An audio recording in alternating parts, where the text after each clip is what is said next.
Buenos días. Buenos días. Comenzamos la segunda sesión de nuestro seminario. Yo quisiera que no perdiéramos aquí el hilo, nuestro enfoque, el enfoque que estamos dando a la violencia. Decíamos que nosotros partimos de este hecho. Querámoslo o no, veámoslo o no, nuestro país está en estado de emergencia. Y está en estado de emergencia fundamentalmente por la violencia del narcotráfico. Es nuestra obligación como científicos sociales estudiar este problema bien a fondo y desde una perspectiva integradora. Decíamos que hay muchísimos estudios sobre la violencia, pero en forma, digamos, muy especializada, a través de disciplinas muy especializadas como la criminología, por ejemplo.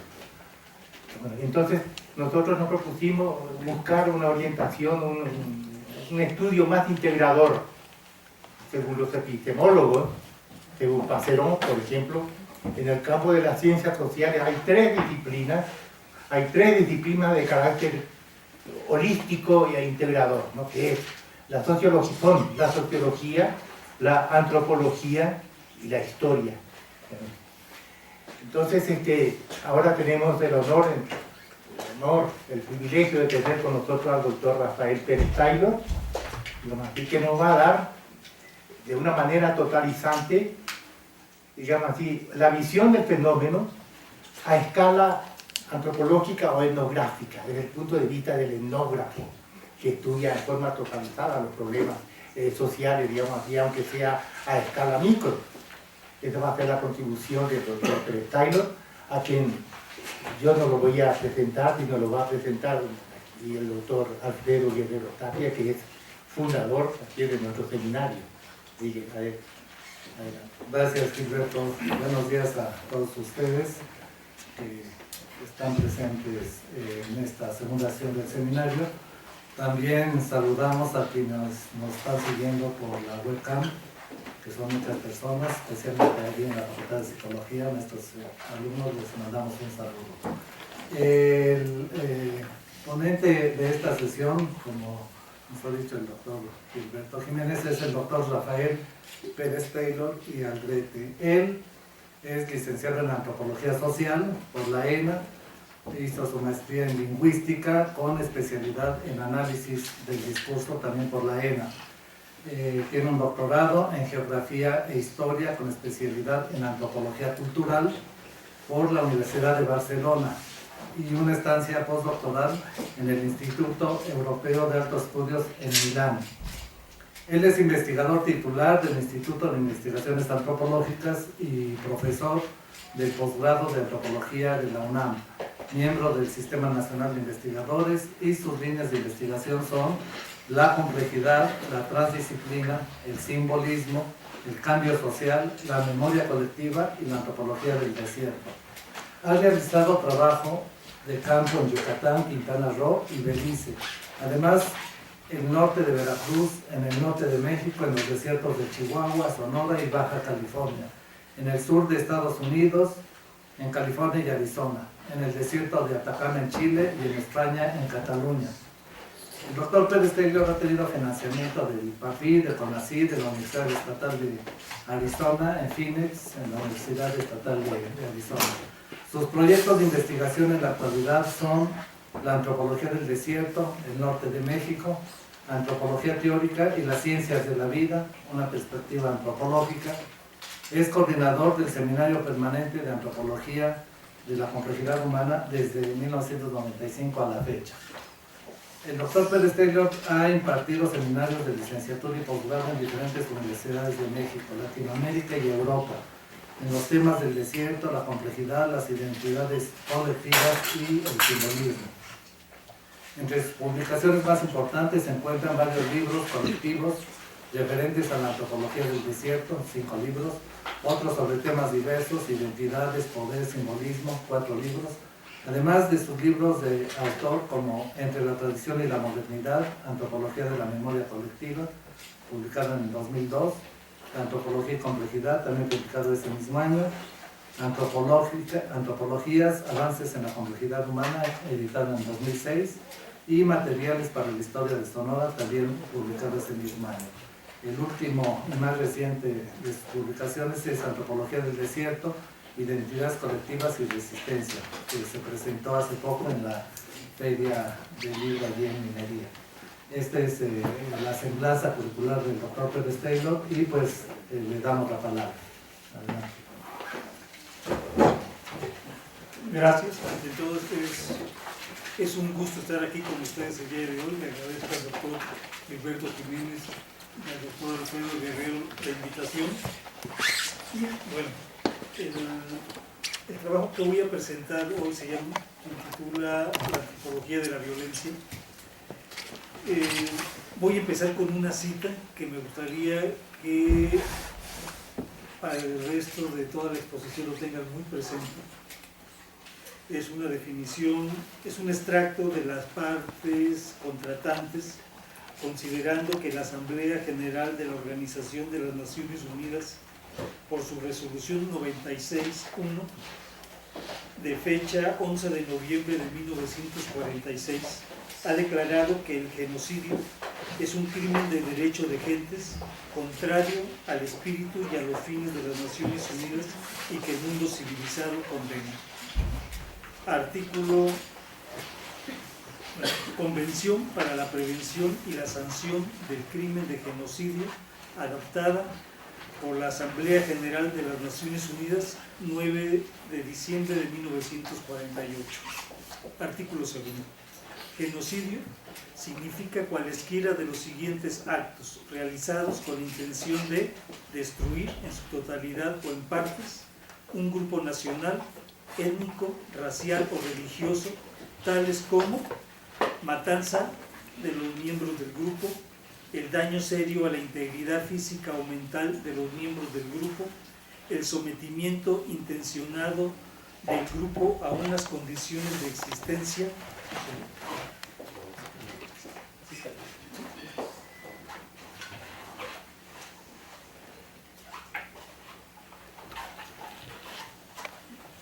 que conlleven necesariamente a su destrucción física o parcial, la adopción de medidas para impedir los nacimientos en el seno del grupo y la transferencia forzosa de niños de grupo a otro grupo.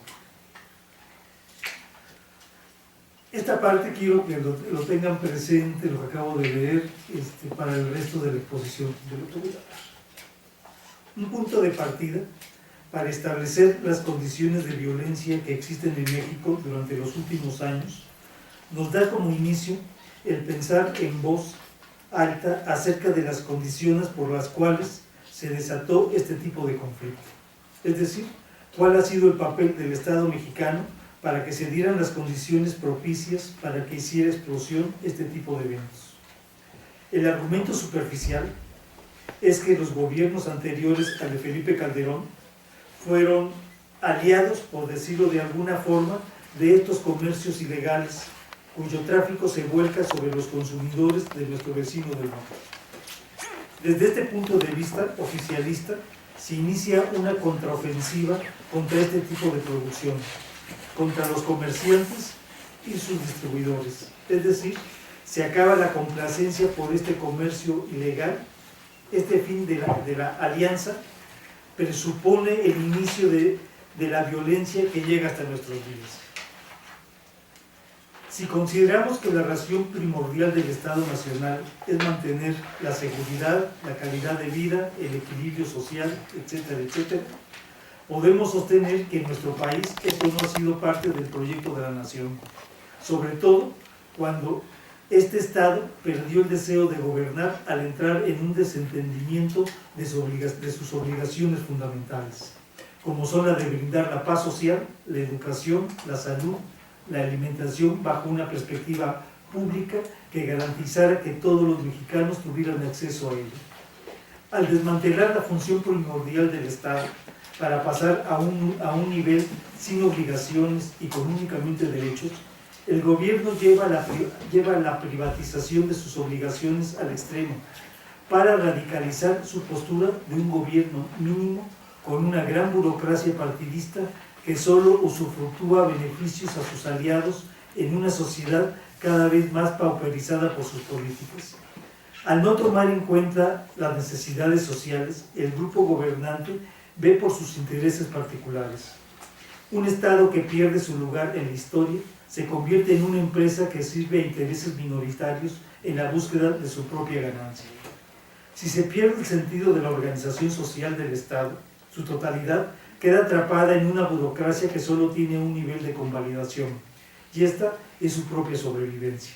Como rector de una secta partidista, por decirlo de algún modo, su interés sirve para beneficiar a unos cuantos, para obtener grandes ganancias económicas y hacer el intermediario que justifique la explotación de las mayorías. Desmantelar al Estado sirve de ejemplo para domesticar a la sociedad, como el espejo de su incapacidad para gobernar y socialmente para demostrar su ingobernabilidad. Este es el estado de cosas en los cuales se ubica en este momento nuestro país. Si el gobierno es incapaz de gobernar, la historia y la memoria pierden su efectividad a partir de prácticas que nos conducen a momentos en el pasado que no deberían repetirse. Se cometen los errores del pasado en un tiempo presente. La acción del pasado como evidencia olvidada. Recomienza una nueva espiral, que es la ley del más fuerte, y la fuerza hoy se materializa con el uso de la violencia, de una violencia arcaica que tiene su principio fundacional en encontrarse con el primer acto de violencia en la conciencia judeocristiana de la sociedad. Es decir, si seguimos el pensamiento de René Girard, cito, ¿no? Decimos frecuentemente que la violencia es irracional. Sin embargo, no carece de razones, salvo incluso encontrarlas excelentes cuando tiene ganas de desencadenarse. Por buenas, no obstante que sean estas razones, jamás merecen ser tomadas en serio. La misma violencia las olvidará por poco que el objeto inicialmente apuntado permanezca fuera de su alcance y siga provocándola. La violencia insatisfecha busca y acaba siempre por encontrar una víctima de recambio. Sustituye de repente la criatura que excitaba su furor. Por otra parte, carece de todo título especial para atraer las iras del violento, salvo el hecho de que es vulnerable y está al alcance de su mano. Se acaba la cita. El Estado débil se hace partícipe de la violencia y para callarla intenta imponer su propia violencia, una que se instituye en el aparato institucional de las Fuerzas Armadas y de una policía atravesada por la infiltración de los perpetuadores de esa violencia. Se inicia una guerra sin enemigo visible, porque este contrincante no tiene bandera, no tiene un proyecto político y no intenta construir un nuevo Estado nacional. En este sentido, no desea constituirse como un nuevo Estado nacional. Sin embargo, controla territorios, cobra impuestos, secuestra y establece regiones de control paramilitar en su área de influencia. Estos perpetuadores de la violencia son comerciantes ilegales, que comercian con mercancías fuera de la ley y que ello les representa fuertes ganancias económicas, control político y paramilitar en sus zonas de influencia. El control de la población dentro de sus territorios se convierte en parte de su estrategia de intercambios simbólicos y materiales, lo que significa la muerte como fin último de transacción. Una muerte que se revierte en el escenario cotidiano de las actividades de control del territorio. La violencia estalla contra los ciudadanos, contra las autoridades, y en medio de todo esto se revierte entre los mismos comerciantes por el control del mercado y del territorio. El Estado Nacional, estrategias de un gobierno sin proyecto. Mucho se ha escrito hasta el momento sobre qué hizo el Estado para desatar esta ola de violencia en nuestro país, desde posiciones conservadoras que avalan dicho plan, hasta quienes han criticado desde un principio lo acaecido en este estado de incertidumbre que al son que le tocan ha dejado una estela innumerable de fallecidos, torturados, masacrados y desaparecidos, hombres, mujeres y niños que han pagado su tributo a la muerte. Desde el error, el Estado cree, piensa y sostiene que cuando se levantan las trabas de la civilización, el antagonismo universalmente existente hacia la gente distinta de uno, el amor por la violencia el deseo de dar salida a la agresividad, de dominar, de vencer y los placeres del sadismo, destierran fácilmente al corazón en la sombra, al Calígula, que es el hombre común. Un punto de vista afín a este sostiene que cuando se presenta la oportunidad, cuando los incentivos son los correctos, el impulso universal por la ganancia empujará a las personas como si fueran autómatas a matar a los demás. Sea como fuere, ese concepto de los impulsos internos innatos también es falso. No mucho menos todo el mundo mata o tortura a los demás siempre que se presenta la ocasión, o cuando parece lucrativo. Si mata o tortura a cualquier grupo de personas, independientemente de sus identidades nacionales, políticas, religiosas o lingüísticas, nos dice Daniel Jonah Goldhagen. El diálogo que sostiene el Estado con la violencia es que el ciudadano común es un criminal en potencia si se le da la oportunidad de serlo. Esta tesis provocativa da salida a que el propio Estado sostenga que la persona común es un enemigo en potencia, a la vez de darle las fuerzas del Estado los argumentos jurídicos para encontrar y castigar a los culpables. El discurso político es encubierto en base a la maldad para poder tener presente el lugar que tiene en la sociedad, liga que se tambalea ante la opinión pública. Se fabrican criminales bajo tortura para que confiese sus delitos. Entre todos estos sujetos de delito, la fabricación va a la par de quienes sí han cometido estos actos y con ello el Poder Judicial satisface las necesidades de la sociedad. En nuestro caso, el sistema judicial intenta satisfacer las necesidades sociales que le llevarían a buscar la justicia por su propia mano. La sociedad debe confiar en los buenos criterios institucionales del sistema legal y con ello eliminar el deseo de venganza por parte de los sobrevivientes de los victimarios. Cito: el sistema judicial aleja la amenaza de la venganza, no la suprime, la limita efectivamente a una represalia única, cuyo ejercicio queda confiado a una autoridad soberana y especializada en esta materia. Las decisiones de la autoridad judicial siempre se afirman como la última palabra de la venganza. No existe en el sistema penal ningún principio de la reciprocidad violenta, de la retribución interviene en ambos casos. O bien, este principio es justo y la justicia ya está presente en la venganza, o bien, la justicia no existe en ningún lugar. René Girard. El intento legal para determinar el orden institucional se basa en encontrar a quién ha violentado el sistema ordinario de mantener la paz social. Quien lo ha violado debe ser castigado para aclarar el instinto de venganza de la sociedad. Bajo este propósito se mueve la legalidad y la aparente fuerza del Estado para mantener el orden público.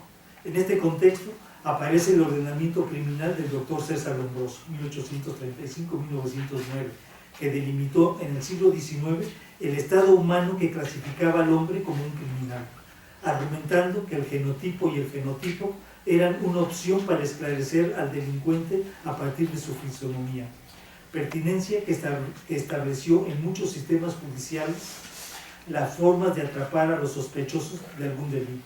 Hasta la fecha, muchos sistemas judiciales en el mundo se siguen rigiendo por estos lineamientos, porque han fincado las bases del ejercicio de la ley y el poder del Estado para hacerlo cumplir. Pero ¿qué sucede cuando el estereotipo es rebasado por la realidad y estos sujetos no entran en este tipo de ordenamientos? La búsqueda convierte a cualquier ciudadano en sujeto de violación por parte del Estado. Situación que pone en crisis al sistema en la medida en que las comisiones de derechos humanos empiezan a interferir, lo que sitúa todo el proceso en un vínculo vicioso para salvar al posible victimario. Y la víctima queda en el olvido circunstancial.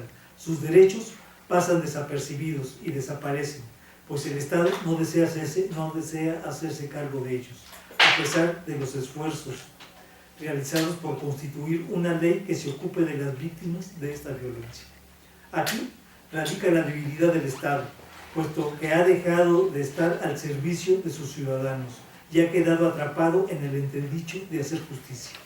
Una justicia efímera que queda bajo el resguardo de los medios masivos de comunicación, cuya manipulación hace aparecer en el acto de la violencia las constantes luchas entre el bien y el mal. Un pronóstico infundado que solo cuantifica los muertos a más de 70,000, más de 26,000 desaparecidos, sin decir en qué circunstancias, más una cantidad que no podemos imaginar de fosas clandestinas donde trabajadores, inmigrantes, hombres, mujeres y niños yacen en el anonimato, sin saber en dónde se encuentran estas fosas esparcidas por todo el país. La cuantificación de las víctimas por el Estado le da un respiro que se convierte en una vertiente sin salida fácil. El mal, la violencia, el terror se han apoderado de la nación y con ello se hace presente la falta de acciones para terminar con este empañamiento de la realidad. Los diferentes programas del Estado chocan contra una pared al intentar convencer a los delincuentes que dejen ese oficio. ¿Qué les puede ofrecer el Estado a un grupo de sujetos que por delinquir tienen grandes ganancias en un mínimo de tiempo? Les van a ofrecer un salario mínimo que marca la ley para cada región del país, o la amnistía para que se conviertan en ciudadanos honorables. Es evidente que estas no son soluciones viables. La gente con actividades ilícitas, el Estado no tiene que ofrecerles para que cambien su forma de vida en este momento.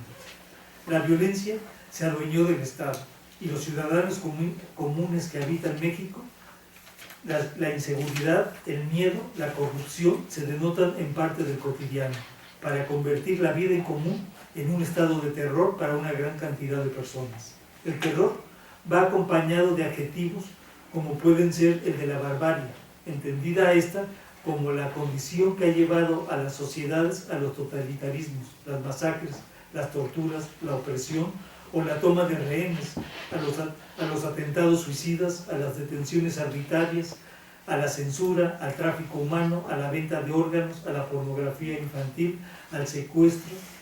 Y podemos ir enumerando la lista de procesos en los cuales existe un profundo desprecio por la vida humana, pero a la vez una fuente inagotable de recursos económicos para quien la ejerce. Bajo esta constante, el Estado y sus gobernantes se ven incapaces de dar una solución al problema de la violencia. En el discurso político dicen que se buscarán mejores condiciones de vida para que los ciudadanos no sientan la necesidad de transgredir el orden establecido. De esta forma, violencia y barbarie van de la mano, se acompañan en el devenir del tiempo para recordarnos el retorno a un Estado sin proyecto de nación. Violencia, Estado y sociedad. La palabra violencia aparece a principios del siglo XIII. Deriva del latín vis, que significa fuerza, vigor, y caracteriza a un ser humano de carácter iracundo y brutal. También define una relación de fuerza destinada a someter o obligar a otro. De la definición tradicional del concepto en el siglo XIII a nuestros días, la palabra violencia se ha materializado de diversas formas, del inicio individual al colectivo, de la noción de fuerza y brutalidad a la conformación de la muerte, como la esencia que inflige el acto de acabar con el enemigo. La guerra, el asesinato, la masacre, el ultraje, la violación se convierten en actividades de convergencia que sirven para darle a la violencia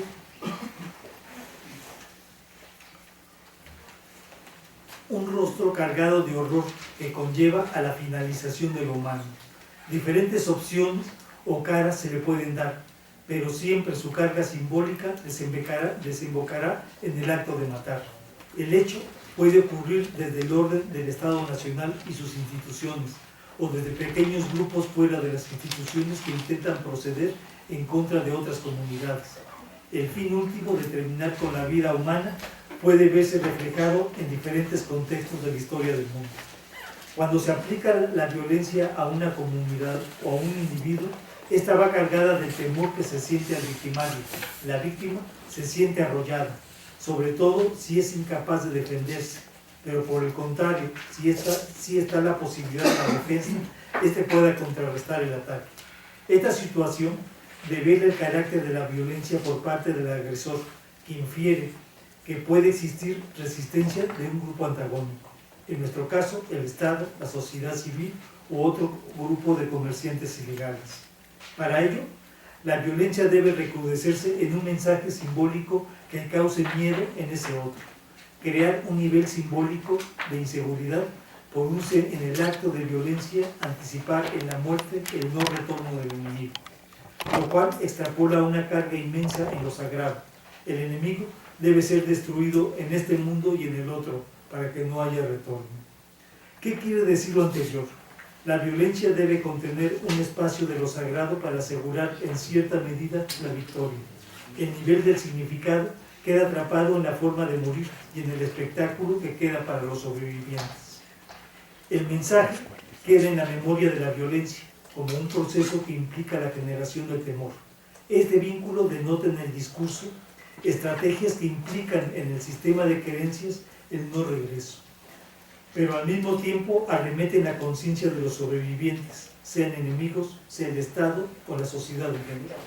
Cito: el terror produce temporalidades contradictorias que hacen alternar la percepción de la violencia como una interrupción y como una rutina reiterativa a la vez. Ella, la violencia, alimenta la precariedad y una movilidad con la forma de un tránsito permanente entre campo y ciudad. Esta omnipresencia espacial e identitaria de los verdugos vuelve imposible su designación y por ende la emergencia de un sentido de su violencia. El discurso común designa entonces al responsable como la violencia demiurgo impersonal que desindividualiza tanto a los victimarios como a las víctimas. Tanto es así que la narración del conflicto como trama de interpretación de los muertos se vuelve imposible.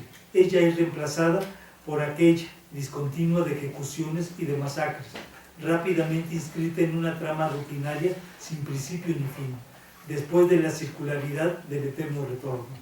El típico mítico inmemorial, falto de un relato histórico sobre la violencia, de la narración colectiva, unificada, pública y legitimada, que emane de una autoridad englobante como el Estado o los partidos políticos. El terror no se cristaliza en historia, él irriga una confluencia de memorias individuales y grupales que evocan un caleidoscopio. Estos métodos, al parecer, buscan en escena la destrucción de la unicidad y de la humanidad de los cuerpos más allá de la muerte misma, como si la voluntad fuera de despojar a los muertos de su estatus y su categoría de cadáver.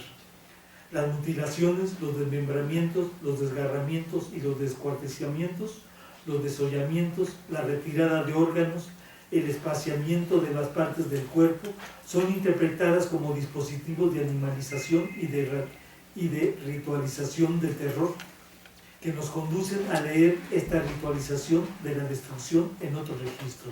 Almarí los 11. Infligir dolor se convierte en causa y efecto del acto. La tortura, la muerte, el desmembramiento del cuerpo alimentan el imaginario colectivo de la audiencia, producen en el acto el fin de una historia, al tiempo que dan una lección de lo que puede pasar si nos encontramos con ellos. La muerte se convierte en un ritual del sacrificio, en el cual el sacrificado muestra el fin de su historia y el no retorno. Es el ejemplo manifiesto en las sociedades premodernas en el acto de hacer la guerra. Se cuelgan los trofeos corporales del vencido y en nuestro caso se deja para que la sociedad los capitalice en un acto de barbarie ante la presencia del mal. Asistir, ser parte, conocer y reconocer el cuerpo se convierte en el acto de hacer el mayor daño a la cosmovisión de los sobrevivientes. Es la desmedida en la pérdida de sentido y se inicia una espiral de vida, muerte, victimario, víctima, fin de todo lo conocido. Si la historia termina ante el fin de la vida, la consecuencia inmediata es la diseminación del cuerpo, su inexistencia en la memoria y el rostro que emerge del dolor, la tortura y una muerte lenta, tan lenta que se suplica llegar al fin de los días. Tras esta negación de la existencia, la barbarie con rostro humano deja ver su inhumanidad y su perversión actual. Se revierte contra sí mismo en la medida en que el victimario sabe que en algún momento en el futuro correrá la misma suerte y en palabras de John Bataille, La víctima es un excedente tomado de la masa de la riqueza útil. Por ello, no puede ser tomada más que para ser consumida sin provecho, es decir, destruida para siempre. Desde el momento en que es elegida, la víctima es la parte maldita, destinada a la consumación violenta. Pero la maldición libera del orden de las cosas, hace reconocible su figura, que desde entonces irradia la intimidad, la angustia y la profundidad de los seres vivientes. La violencia y la muerte se acompañan mutuamente, y los hacedores de ella son jóvenes criminales que intentan demostrar su virilidad como en los tiempos antiguos. Intentan demostrar su hombría para ser dignos hombres cargados de fuerza y poder. El retorno a un mundo premoderno hace presente la incapacidad del Estado para asegurar el bienestar deseado. Ante la falla, la violencia. Ante la muerte, el simbolismo arcaico hace presente el deseo de matar o morir. Esta constante genera la espiral de la venganza llevada a sus extremos, la exterminación de quienes están en esa lucha. Al romperse el estado natural del orden social, la violencia se desata con más fuerza que nunca. Queda suspendida sin poderle darle fin, y el cauce prosigue resbalándose al resto de la sociedad. Así, el mal invade el cotidiano de la sociedad, invalidando las leyes y aprendiendo en la incapacidad del Estado para resolver la problemática. El secuestro y el terror se desborda sobre los inocentes en la sociedad. El fin del proceso se recrea en un Estado superado por sus políticas y la fuerza pública. El Estado se limita a cuantificar las muertes, interfiere por sus intereses para acabar con el crimen organizado. El proyecto que desarrollan es terminar con las cabezas visibles del crimen organizado. Este plan falló, puesto que desencadenó una mayor violencia entre los nuevos poderes fácticos que han abarcado al resto de la sociedad. El Estado no supo desvanecer el problema, lo acrecentó, y con ello la lucha por la hegemonía aumentó entre estos comerciantes. Los territorios se han movido y sus efímeras fronteras hacen ver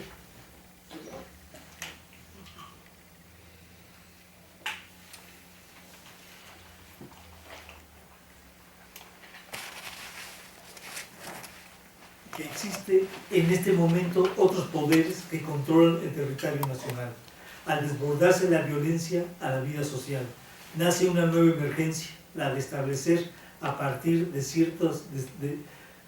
criterios autoritarios cuáles son los diferentes frentes que tiene el gobierno por una parte, y ante la falta de credibilidad del Estado aparecen las policías comunitarias y los grupos de autodefensa como formas simples que intentan dar tranquilidad a sus pueblos. Existe un serio problema de ingobernabilidad en ciertas regiones: Guerrero, Michoacán, Oaxaca, Nuevo León, Tamaulipas, Chihuahua, por citar los más violentos, en las que la falta de credibilidad del Estado está presente, además de contemplarse que las fuerzas del orden están infiltradas por el crimen organizado. Esta es la panorámica de un Estado sin brújula, que la perdió desde sexenios anteriores, pero que con los gobiernos panistas se exacerbó ante la nulidad de su visión de Estado nacional.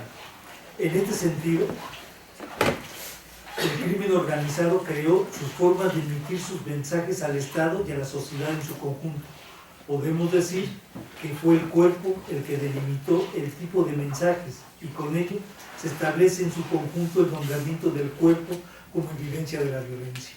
Cito: este fue el sexenio de los cuerpos colgados en espacios públicos, cuerpos como simples medios de mensajes entre grupos delictivos, cuerpos apilados en fosas, cuerpos abatidos con balas, torturados y desmembrados, cuerpos más que nombres, cuerpos más que averiguaciones previas, contrario a lo ocurrido anteriormente, con una violencia causada por una multiplicidad de razones y mayor dispersión territorial, donde la intención esperada sería esconder el cuerpo del homicidio. La concentración en causa y territorio de la violencia llevó al lado contrario, una intención explícita de visibilizar los cuerpos asesinados. El cuerpo es el mensaje. Los grupos del crimen organizado usaron los cuerpos y su visibilidad como mensajes para que sus oponentes infieran su tipo de crueldad, su disposición a llegar hasta donde hiciera falta. Un brutal juego de señales. José Merino y Víctor Gómez Ayala. El movimiento que realiza el crimen organizado a través de los sujetos que militan en sus filas hacen emerger en la violencia un nuevo proceso de intimidación a nivel simbólico y material de lo que puede pasar. Y como ya mencionamos renglones arriba, esta precisión en el mensaje se concretiza en el uso del cuerpo, de un cuerpo que debe pasar por la penumbra, la degradación y un dolor sin límites bajo la tortura y la mutilación. Este cuerpo es producto de una incesante violencia, se convierte en el acto de la destrucción. Su estructura denota en el discurso el lugar de pertenencia y marca el sello del victimario. Al tiempo le suceden las marcas de los hechos, historias que concuerdan con las actividades realizadas, y en esta movilidad se describe su historia sujetada al crimen. En este sentido, el cuerpo debe estar prisionero de su quehacer. Es conocido y en este reconocimiento su nombre denota la muerte. Debe ser muerto por sus adversarios y la ritualidad es para dar escarmiento a su grupo al tiempo de entablar ese diálogo de amenazas, ataques y de las diferentes formas de infligir dolor. Es la activación del terror como método de vida. Es el acto que revela la destrucción del cuerpo, de la vida y de todo lo que pudiera evocar ese cuerpo. Es la violencia sostenida de la masacre como una entidad que se materializa a través de la pérdida y del sufrimiento. La carne se convierte en evidencia del cuerpo y en este contexto su separación o desmembramiento actúa como la forma singular de terminar con la vida. Pero queda el postulado de ¿para qué se comete este acto brutal? La respuesta es más que clara. Es un sentido de unificación entre los victimarios en contra de la víctima. Se combinan diferentes estructuras por un fin común, la muerte. Es así que de construir un cuerpo adquiere el sentido tribal de un mundo en extinción que debe ser reforzado a través de esa violencia cargada de terror y de dolor. La muerte alivia, cura el dolor supremo. Se disemina la vida y en el proceso se vence, se demuestra la fuerza de quien ejecuta. La acción del ejecutor combina la creación simbólica del verdugo, a la vez de dejar manifiesto una identidad brutal que une al grupo bajo la consigna de quién hace el mayor daño. Lo humano desaparece y en este movimiento la conciencia del símil se desvanece, puesto que la víctima ha caído y ha dejado sus prerrogativas de vida al alcance del ejecutor. Es el principio de una dialógica que da en el blanco, moriré de la misma forma. Se dice a sí mismo el ejecutor, es la dialéctica de la vida y la muerte, es el encuentro con el destino buscado. Vida y muerte se entablan a través del dolor del cuerpo. Su agonía enuncia el poder de quien ejecute el hecho, para atestiguar la tragedia de quien deja ir la vida. Una vida que sin sentido la adquiere al ser sacrificada, puesto que ahora forma parte del mensaje enunciativo dirigido a la sociedad, al Estado y a los otros narcotraficantes. El terror se convierte en el acto que deja sin aliento a los sobrevivientes, escalada de violencia que termina siendo un boomerang. Como toda venganza, se circunscribe en su repetición infinita para intensificar la masacre en contrarios y darle al Estado la simple idea de que va ganando terreno en su estrategia. Cito: según la estrategia gubernamental, la violencia se vuelve aceptable, justificable, hasta necesaria. El mundo creciente de homicidios se convierte en prueba de que Felipe Calderón va ganando la guerra, cuyo nombre dice desconocer. El aumento de los asesinatos se convierte en validación de una lucha a la cual le ha apostado su presidencia. Más muertes, más éxito.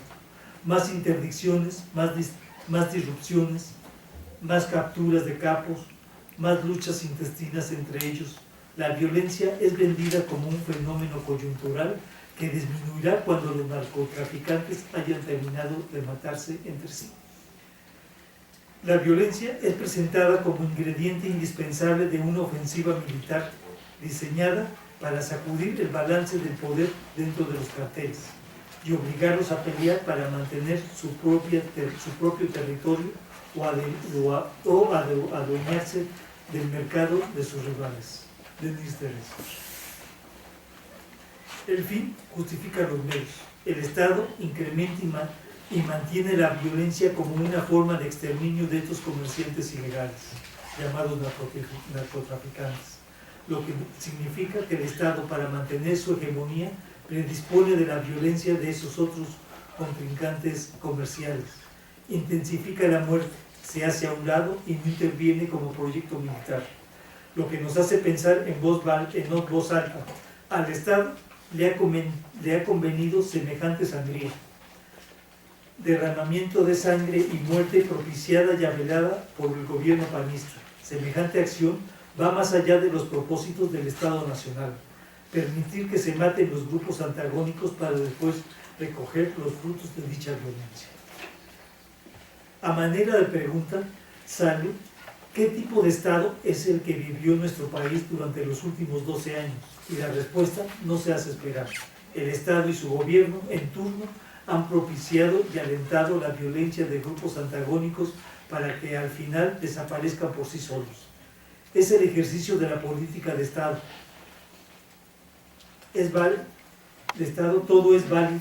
Este es un procedimiento que irrumpe contra la ética y el derecho a gobernar. Atenta contra la sociedad misma. Esta política, ¿cómo puede ser calificada? Existe un nombre para darle y entra en la connotación de un terrorismo de Estado. Entendido como la capacidad que tiene el Estado para ejercer el poder en contra de un o unos grupos determinados, bajo métodos ilegítimos para inducir miedo o terror entre la población civil. De esta forma conduce a acontecimientos que por sí solos nunca sucederían, y que dichas acciones se justifican bajo una razón de Estado, para asegurar su exterminio. Entre las prácticas más comunes estarían la coacción, la persecución ilegítima, el secuestro, las desapariciones forzosas, el asesinato o la ejecución extrajudicial. Asimismo, podemos considerar el derecho a ejercer el poder bajo el lineamiento de mantener cierto orden controlado en el acto de la matanza entre diferentes grupos antagónicos, por conveniencia de las políticas de Estado. Si partimos de este punto de vista, la efectividad de la lucha se materializó en un rotundo fracaso para los intereses del gobierno. El proyecto de violencia entre bandas fracasa, razón por la cual se crea cierta inseguridad internacional, principalmente de los Estados Unidos, por lo que se hace necesario una nueva forma de atacar el problema. Sí, el objetivo es que las fuerzas de seguridad de México tengan la capacidad de ejecutar 5 tácticas esenciales en esta lucha: componer, terminar, explotar, analizar y diseminar. Sostiene uno de los documentos obtenidos por proceso del Comando Norte de Operaciones Especiales, perteneciente al Comando Norte Norcom. Uno de ellos revela que con la venia de Felipe Calderón desde 2010 y hasta mediados de 2012, el Pentágono instruyó a soldados, marinos y policías mexicanos en métodos de espionaje, tortura, ataque sorpresa y secuestro. Personal de esa institución llevó a Afganistán, Guantánamo, en la isla de Cuba, Irak, Kuwait y Pakistán a por lo menos 3 grupos de fuerzas de seguridad para que observaran y aprendieran las tácticas que utilizan los grupos de operaciones especiales estadounidenses para ubicar, aniquilar, atrapar, secuestrar e interrogar a miembros de organizaciones terroristas como Al-Qaeda, indica el documento. J. Jesús Esquivel. El cambio de planes en la lucha contra las diferentes bandas del narcotráfico conlleva a detonar formas de eliminacionismo desde todos aquellos grupos que sean designados por el Estado como enemigos del orden público. Esta aseveración posibilita acciones directas en contra del narcotráfico en todo el país. Es una violencia de baja intensidad y focalizada, sin que por ello hay un incremento de las muertes de inocentes, que serán vistos como daños colaterales, sin la mayor importancia. Ahora, El Estado infringe de igual manera la violencia, sistematiza y dirige su nueva estrategia de lucha, que le conlleva a reformular el argumento vigente por uno más apropiado. Al estar mejor equipado, según los políticos, tiene mayores oportunidades de ganar. Este proceso de rearme de las Fuerzas Armadas y las policías satisfacen a los políticos y militares, porque se está ante una economía de guerra, y ya sabemos lo que eso significa. Si la violencia se convierte en negocio institucional, quienes tienen utilidades podemos dilucidar en el aire, quienes fabrican y venden las armas. Podríamos decir que estos comerciantes ilegales venden su mercancía a un público ávido de su consumo, pero de la misma suerte podemos pensar que igual la industria química y farmacéutica pudieran comprar materias primas sin facturación, y ello equivale a bajar costos de producción y aumentar las ganancias en la venta de sus productos. También estarían ganando el sistema bancario internacional, como podemos especular que hay demasiado en juego a pesar de la pérdida de vidas humanas. El negocio de las mercancías ilegales consume un variado campo en el mercado capitalista. En el mundo real queda bajo una estrategia de mercado que salen del alcance de la mayoría de los ciudadanos del planeta, y con ello solo queda el horror de la muerte, cual sacrificio en pos de una cuantiosa ganancia para unos cuantos accionistas. Guerra o masacre, los matices del lenguaje. Cito: todos los rituales cruentos se encuadran en la categoría amplia de actos violentos socialmente sancionados, en las que también podemos situar la guerra, y, en opinión de algunos, versan sobre la misma problemática que aquella. Sin duda, la muerte forma parte de esa problemática, así como la capacidad de provocar muerte, de matar o al menos derramar sangre ajena. Tanto la guerra como los derramamientos de sangre rituales son demostración espectacular de la capacidad humana para herir y matar. Bárbara Ehrenberg.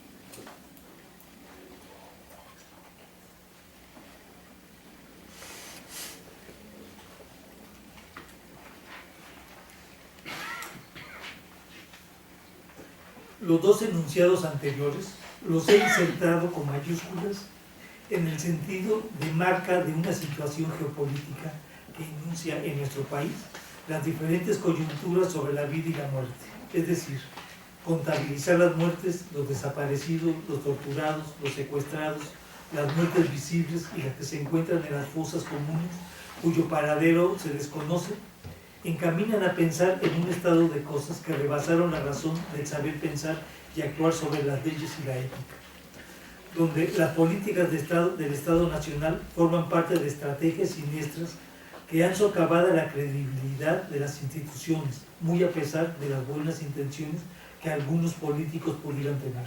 El poder del Estado ha dejado ver la falta de una táctica razonable para terminar con estos acontecimientos violentos, al tiempo de asegurarse seguramente cuantiosos dividendos en la proliferación de la violencia. La violencia, en esta connotación, adquiere un nuevo sentido. Más allá de la muerte está una gran economía que incide en diferentes estructuras de poder, el que sustentan en la legalidad del Estado y aquella que la transgrede. Tiene la habilidad de tránsito entre ambas a partir de la negociación y los intercambios materiales y simbólicos. Dicho con otras palabras, el ejercicio del poder perpetúa inestabilidad en el orden de la sociedad, de un progreso que se sustenta en la organización de la violencia como su aparato de convergencia entre el cívitas y los criminales. Se crean frentes de conflicto, se arman estrategias para disipar el problema, pero en este movimiento la muerte se hace presente para dar en cuenta que todo está organizado, que es necesaria la penuria como un eslabón que manifiesta en las prácticas un sentido por el temor. La sociedad civil se encuentra indefensa, su mirada se pierde en el horizonte de los deseos y se materializa en la masacre. Sin salida, queda atrapado en la violencia que el cotidiano le ha impuesto, como un proceso en marcha al que no hay forma de darle fin. Sí, la guerra solían perpetuarla los soldados regulares. Ahora la hacen soldados no regulares. Esta puede ser la razón por la que resultan tan salvajes las contiendas posmodernas, de por qué los crímenes de guerra y las atrocidades son actualmente intrínsecas al propio desarrollo bélico. Michael Ignatieff. El presente en el cual nos movemos hoy deviene de una serie de líneas de tiempo que atraviesan el mundo contemporáneo. Este nivel de significación acentúa el acto de vivir hoy, lo que establece en el campo semántico y en el espacio de los eventos cualidades que deben esclarecer el papel de las identidades colectivas, como la forma en que hoy el hecho repercute en la ciudadanía. El espacio entretejido del sujeto y su representación cohabita en el campo del discurso, en el acto de construir a construir. En este sentido, la guerra se en el escenario de preparación de una estrategia que subordine pertrechos, hombres, profesionales, soldados, la activación de una economía de guerra que posibilite que la sociedad en su conjunto trabaje para soportar los horrores de esa guerra.